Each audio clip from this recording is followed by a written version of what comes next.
کن دنوں میں روزہ رکھنا حرام ہے بلکہ تم سے پہلی جو امتیں آئی ہیں ان پر بھی فرض ہے۔ اور یہ بھی سمجھ لیں کہ نیت دوپہر تک ہوتی ہے، شرعی نصف النہار تک ہوتی ہے۔ روزوں اور تراویح کے بارے میں کچھ ایسی باتیں جن کے بارے میں اکثر مسلمان ناواقف ہیں۔ ان تراویح کی اگر کچھ رکعتیں چھٹ جائے تو ان کو کیسے ادا کریں؟ اسلام کا چوتھا اور اہم رکن روزہ ہے۔ جب رمضان کے مہینے آئے تو ہر عاقل بالغ مسلمان پر پورے مہینے کے روزے رکھنا فرض ہے۔ السلام علیکم ورحمۃ اللہ وبرکاتہ۔ آج ہم آپ کو بتانے والے ہیں رمضان کے متعلق روزوں اور تراویح کے بارے میں کچھ ایسی باتیں جن کے بارے میں اکثر مسلمان ناواقف ہیں، ان کے بارے میں معلومات نہیں۔ روزہ کیا ہے؟ روزہ کیوں رکھتے ہیں؟ اس کی نیت کس طرح سے کی جاتی ہے؟ کن چیزوں سے روزہ ٹوٹ جاتا ہے، کن چیزوں سے نہیں ٹوٹتا؟ کن دنوں میں روزہ رکھنا حرام ہے، کس حالت میں ہم روزہ چھوڑ سکتے ہیں؟ اور تراویح کیا ہے، اس کی نیت کس طرح سے کی جاتی ہے؟ تراویح کی اگر کچھ رکعتیں چھٹ جائے تو ان کو کیسے ادا کریں؟ آج ہم انہی مسئلوں کے متعلق گفتگو کریں گے۔ سب سے پہلے ہم بات کرتے ہیں روزہ کیا ہے۔ صبح صادق سے لے کر غروب آفتاب تک کھانے پینے کی چیزوں سے بچے رہنے کا نام روزہ ہے۔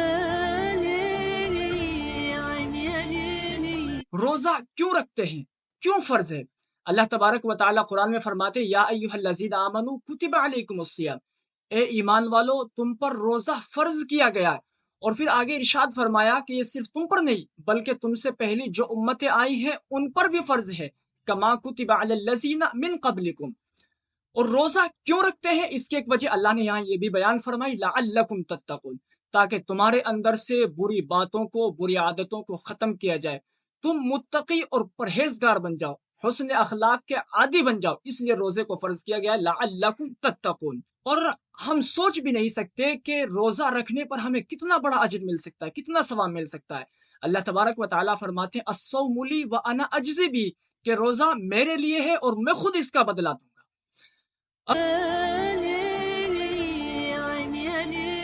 اب دوسرا یہ ہے کہ روزے کی نیت کس طرح سے کریں۔ اللہ کے رسول صلی اللہ علیہ وسلم نے اس کے لیے ایک دعا ارشاد فرمائی ہے جو عام طور پر سب لوگ پڑھتے ہیں، بصوم غد نویت من شہر رمضان۔ اس کا ترجمہ یہ ہے کہ میں رمضان کے روزے کی نیت کرتا ہوں۔ کچھ لوگوں کو شک اور شبہ ہے کہ ہم کس وقت تک کھا پی سکتے ہیں، یعنی کس وقت تک کھانا پینا چاہیے۔ کچھ لوگ تو فجر کی اذان تک کھاتے پیتے رہتے ہیں، جب ان کے کانوں میں فجر کی اذان کی آواز جاتی ہے تب وہ کھانا پینا ترک کرتے ہیں اور روزے کی نیت کرتے ہیں اور دعا پڑھتے ہیں۔ ان کو معلوم ہونا چاہیے کہ فجر کی اذان تک کھانے پینے سے بالکل روزہ نہیں ہوگا، بلکہ روزہ مانا ہی نہیں جائے گا۔ صبح صادق سے پہلے پہلے کھانے پینے سے فارغ ہو کر دعا پڑھ کر کے آپ روزے کی نیت کر لیں۔ اور یہ بھی سمجھ لیں کہ نیت دوپہر تک ہوتی ہے، شرعی نصف النہار تک ہوتی ہے۔ اب ہمارے پاس ایک صورت بھی یہ عذر ہے کہ ہم نے دعا نہیں پڑھی۔ مثال کے طور پر مؤذن کے اعلان کی آواز، گھنٹی کی آواز ہمارے کانوں تک نہیں پہنچی، یا ایک عذر یہ ہے کہ ہم بیت الخلاء میں ہیں اور وہاں دعا نہیں پڑھ سکتے، تو اب بعد میں دعا پڑھ کر کے ہم لوگ نیت کر سکتے ہیں، اس سے روزہ ہو جائے گا، بشرطے کہ صبح صادق کے بعد ہم نے کچھ کھایا پیا نہ ہو۔ دوسری شکل یہ ہے کہ ایک شخص نے رات کو نیت کی کہ میں کل کا روزہ رکھوں گا اور سو گیا، اور صبح صادق سے پہلے اس کی آنکھ نہیں کھلی، سحری نہیں کھائی، اب صبح صادق کے بعد اس کی آنکھ کھلی تو دعا پڑھ کر کے بغیر کچھ کھائے پیے روزہ رکھ سکتا ہے، اس کا روزہ ہو جائے گا۔ اب بات کرتے ہیں کہ کن چیزوں سے روزہ ٹوٹ جاتا ہے۔ نمبر ایک، جان بوجھ کر کے کوئی چیز دوا کے طور پر یا غذا کے طور پر استعمال کرنا، کچھ کھا پی لینا۔ نمبر دو، جان بوجھ کر گندا خون نکلوانا۔ نمبر تین، آپس میں میاں بیوی کا ہم بستری کرنا۔ نمبر چار، دیکھیے سرما لگانے سے روزہ نہیں ٹوٹتا، لیکن ایک شخص نے سرما لگایا اور پھر اس نے یہ سمجھا کہ اب روزہ ٹوٹ گیا اور پھر کچھ جان بوجھ کر کھا پیا، اب روزہ ٹوٹتا ہے۔ صرف سرما لگانے سے روزہ نہیں ٹوٹتا۔ نمبر پانچ، بھول کر کچھ کھا پی لیا اور پھر یہ سمجھا کہ اب میرا روزہ ٹوٹ گیا اور پھر کچھ کھا پی لیا تو روزہ ٹوٹ جائے گا، کیونکہ بھول کر کچھ کھانے پینے سے روزہ نہیں ٹوٹتا۔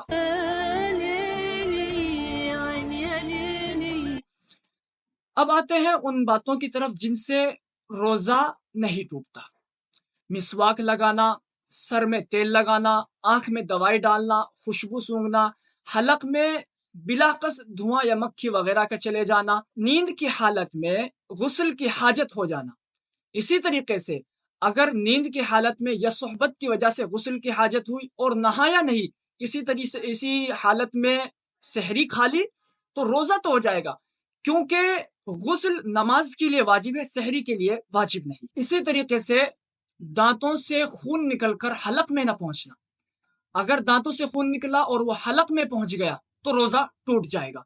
इसी तरीके से थूक आना और थूक का निगलना, इससे भी रोजा नहीं टूटता। बलगम आया और निगल लिया, इससे भी रोजा नहीं टूटता। बात करते हैं कि किन दिनों में रोजा रखना हराम है। ईद के दिन और बकरीद के 3 दिनों में रोजा रखना हराम है। अल्लाह तबारक व तआला की तरफ से मेहमान नवाजी के दिन है। अल्लाह तबारक व तआला की जानिब से हजरत आदम के लिए इस दिन मेहमान नवाजी होती है। तो अहादीस मुबारका के मुताबिक ईद के दिन और बकरीद के 3 दिनों में रोजा रखना हराम है। अब बात करते हैं कि किस हालत में रोजा तर्क कर सकते हैं, यानी किन हालतों में रोजा छोड़ सकते हैं। कोई औरत है जो बच्चे को दूध पिला रही है तो उसके लिए इजाजत है कि रोजे को तर्क कर दे, लेकिन बाद में कजा करना जरूरी है। इसी तरीके से कोई ज्यादा बीमार है, अगर रोजा रखता है तो उसको खदशा है कि बीमारी बढ़ जाएगी, रोजा तर्क कर सकता है। इसी तरीके से कोई सफर शरई पर है जिसकी मिकदार शरीयत ने 78 किलोमीटर से ज्यादा पर बताई है, यानी अगर 78 किलोमीटर ज्यादा दूरी पर जाता है तो उसके लिए इजाजत है कि रोजा तर्क कर दे, लेकिन तीनों सूरतों में बाद में कजा करना जरूरी है। अब हम बात करते हैं कि तरावीह क्या है। रमजानुल मुबारक में इशा के फर्जों के बाद 20 रकात 10 सलामों से मर्दों के लिए जमात के साथ, औरतों के लिए अलग अलग अपने घरों में पढ़ना सुन्नत मुअक्कदा है।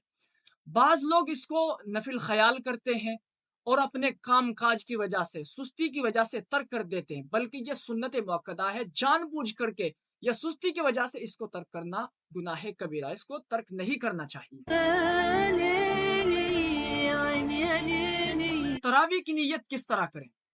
असल नीयत दिल का नाम है, लेकिन जबान से कह लेना भी काफी है। आप जब घर से चलते हैं नमाज तरावी के लिए तो असल नीयत तो ये भी हो गई, और एक नीयत यह है कि जब इमाम के पीछे खड़े हों तो आप इन अल्फाज में नीयत करें, मैं नीयत करता हूँ 2 रकात नमाज तरावी पीछे इस इमाम के, वास्ते अल्लाह के रुख मेरा काबे शरीफ की तरह। अब एक सूरत यह है कि नमाज तरावी की अगर एक रकात छूट जाए या 2 रकात छूट जाए या चंद रकात छूट जाए तो उनको कैसे अदा करें। पहली सूरत यह कि अगर एक रकात छूट जाए तो इमाम साहब के सलाम फेरने के बाद छूटी हुई रकात को इसी तरीके से अदा करें जिस तरह दीगर नमाजों को अदा करते हैं। सूरह फातिहा, कोई सूरत और फिर तशहुद पढ़कर के सलाम फेरो और इमाम साहब के साथ मिल जाए।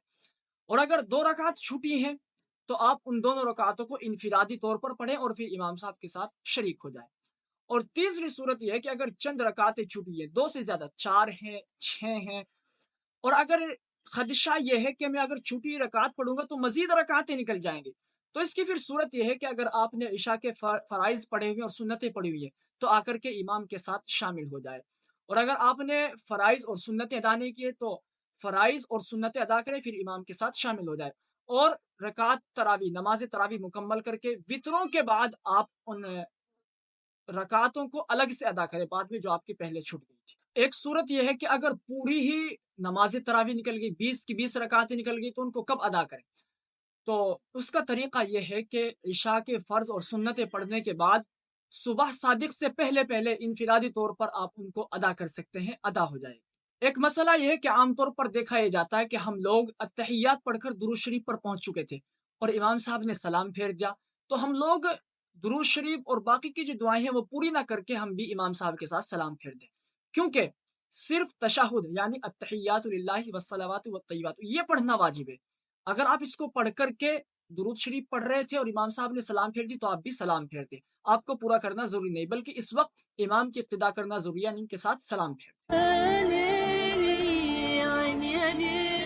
इसी तरीके से एक दुआ है जो हर 4 रकात के बाद पढ़ी जाती है। कुछ लोगों को मालूम नहीं कि वो कौन सी दुआ है। जब लोग पढ़ते हैं तो दूसरे के मुंह को देखते रहते हैं। स्क्रीन पर दे रहा हूं, आप पॉज करके भी पढ़ सकते हैं। इसी तरीके से डिस्क्रिप्शन में लिंक दे रहा हूँ, वहां से भी आप डाउनलोड कर सकते हैं।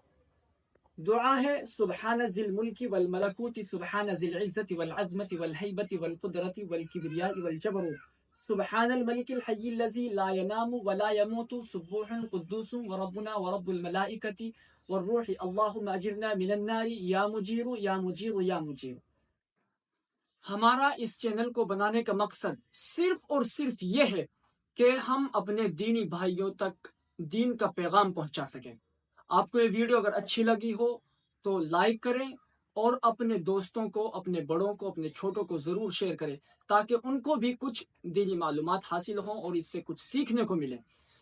हम इस YouTube चैनल पर हफ्ते में कम अज कम 2 या 3 वीडियोस इस तरह के अपलोड किया करेंगे इंशाल्लाह, जिनसे आपको बड़ा नफा होगा। आपका अगर कोई दीनी सवाल है तो आप कमेंट करें, इंशाल्लाह आपके सवाल का जवाब हम अगली वीडियो में देंगे। अस्सलाम वालेकुम व रहमतुल्लाहि व बरकातहू। सब्सक्राइब